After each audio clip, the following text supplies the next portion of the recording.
अगर अपनों चाहे छी कि हमर हर ऑडियो वीडियो अपने तक सबसे पहले पहुँचाए तो हमर चैनल के लाल बटन दबा कर सब्सक्राइब करी और बेल आइकन दबाना बिल्कुल नहीं बिसरी।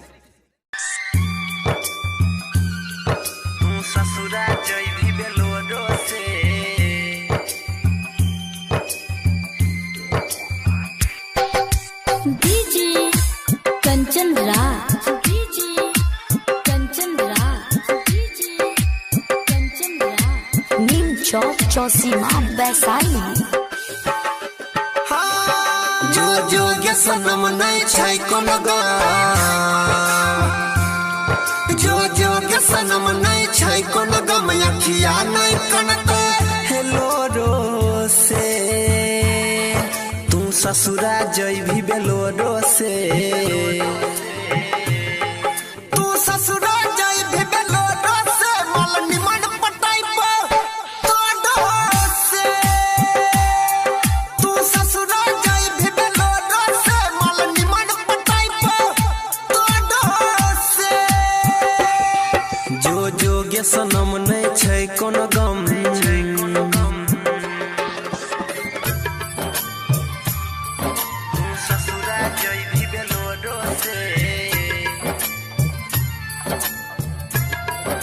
Music director DJ Kanchan Raj, Hajipur Vaishali, DJ Kanchan Raj, Hajipur Vaishali, DJ Kanchan Raj, Hajipur Vaishali, DJ Kanchan Raj, Hajipur Vaishali, हो सिम दे दे हमर मोबाइलो गे, दुआरा पर बरत तोरा आइलो गे, जन मेहंदी जाके लगा ले, रूप सोलह सिंगार से सजा ले, सुनई गे जान भूल जाइबो तोरा, सुनई गे जान भूल जाइबो तोरा, बंध जाइबे दोसर के जोरो से,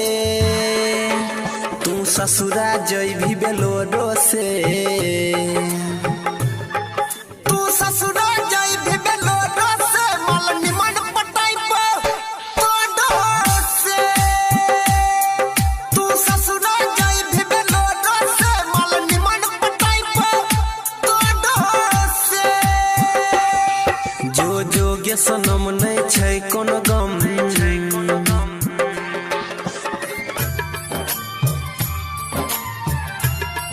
तू ससुरा जइभी बेलोरो से, डीजे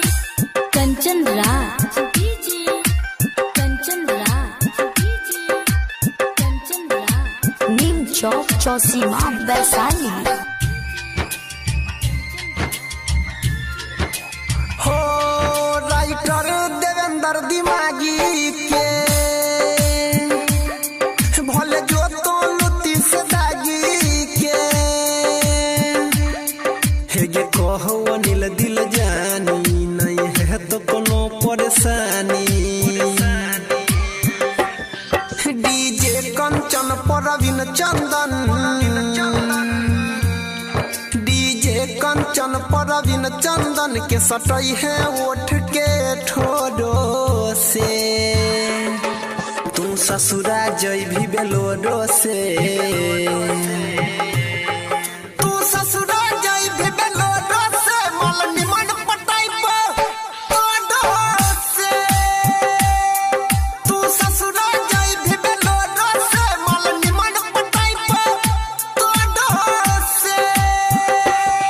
जो जो गे सनम नहीं छै कोनो गम।